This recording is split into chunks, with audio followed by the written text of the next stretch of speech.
Hi friends, very good morning. இன்னைக்கு பார்த்தீங்கன்னா மார்னிங்கே நம்மளுக்கு ஒர்க் ஸ்டார்ட் பண்ண ஆரம்பிச்சாச்சு. நேற்று பார்த்தீங்கன்னா நம்மளுக்கு கொஞ்சம் நாட்டு மாட்டு நெய் ஆர்டர் வந்திருந்தது. அதனால நேற்றே கொஞ்சம் தயிர் எல்லாம் உர ஊற்றி வச்சிருந்தேன். நம்ம எப்பயுமே பார்த்தீங்கன்னா பெலினோ மெத்தடில் தான் நம்ம இங்கே கீ நான் பண்ணி கொடுத்துட்ருக்கேன் எல்லாத்துக்குமே. இப்போ அதனால நான் நேற்று ராத்திரியே தயிர் பால் காய்ச்சி உர ஊற்றி வச்சுட்டேன். இப்போ மார்னிங் பார்த்தீங்கன்னா இந்த தயிர் எடுத்து சிலுப்ப ஆரம்பிச்சிட்டேன் கொஞ்சம் தண்ணி ஊற்றி. ஸோ நம்ம சிலுப்புறப்போ கொஞ்சம் கொஞ்சமாக நம்மளுக்கு வெண்ணெய் மேலே திரண்டு வர ஆரம்பிச்சிடும். இதை ஒரு 4 வாட்டி சிலுப்பி எடுத்தேன். நேற்று போட்டு வச்சிருந்தது. நம்மளுக்கு பார்த்தீங்கன்னா இன்னைக்கு ஒரு 1.5 லிட்டர் அளவுக்கு நெய் ஆர்டர் வந்திருந்தது. அதனால நான் ஏன்னா ஒட்டுக்கா போட்டு இது பண்ணாலும் எல்லாம் தெளிக்கும்னுக்கோசரம் ஒரு 4 தரையா போட்டு கொஞ்சம் கொஞ்சமாக சிலுப்பி எடுத்துக்கிட்டேன். இப்போ பார்த்தீங்கன்னா சிலிப்பி எடுத்தோடனே நம்மளுக்கு மேலே பார்த்தீங்கன்னா நல்லா அழகாக பட்டர் ஃபார்ம் ஆகியிருந்தது. எல்லாம் தள்ளி விட்டு திரும்பவும் சிலுப்ப ஆரம்பித்தேன். ஏன்னா கொஞ்சம் நேரம் சேர்த்து சிலுப்புனா இன்னும் கொஞ்சம் கிடைச்சாலும் இருக்கும்ட்டுன்னு ப்ராப்பராக இன்னும் கொஞ்ச நேரம் அது திறந்து வர அளவுக்கு கொஞ்சம் ஃபுல்லாகவே பண்ணேன்.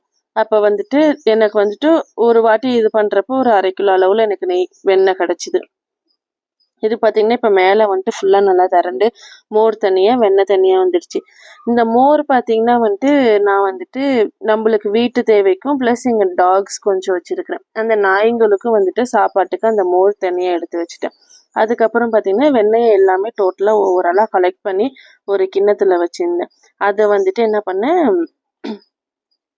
இது ஒரு 4-5 வாட்டி பார்த்தீங்கன்னா நம்ம நார்மல் வாட்டரில் வாஷ் பண்ணி எடுத்துக்கிட்டதுக்கு அப்புறமேட்டா ஒரு வானல் வச்சு அந்த வானல்ல இந்த எடுத்து வச்ச வெண்ணெய் எல்லாம் போட்டு காய்ச்ச ஆரம்பிச்சேன். அப்போ அழகா ஓரத்துல இருந்து மெல்ட் ஆகி வர ஆரம்பிச்சுது.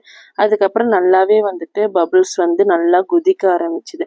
கொதிச்சதுக்கு அப்புறம் பார்த்தீங்கன்னா வெண்ணெய் நெய்யா அப்படியே கன்வெர்ட் ஆக ஆரம்பிச்சுது. நெய் நல்லா வர ஆரம்பிச்சுது. நிறையா பொங்கி பொங்கி ஸோ இந்த வாட்டி நம்ம ஒரு ஆள் பக்கத்துல இருந்து கிண்டி விட்டுக்கிட்டே இருக்கிற மாதிரி இருந்தது. கொஞ்சம் வச்சுட்டு வந்துட்டோம்னா அப்படியே பொங்கி மேலே வந்தது. ஸோ நான் நின்று பக்கத்துல நின்று கிண்டி விட்டுக்கிட்டே இருந்தேன் இந்த வாட்டி.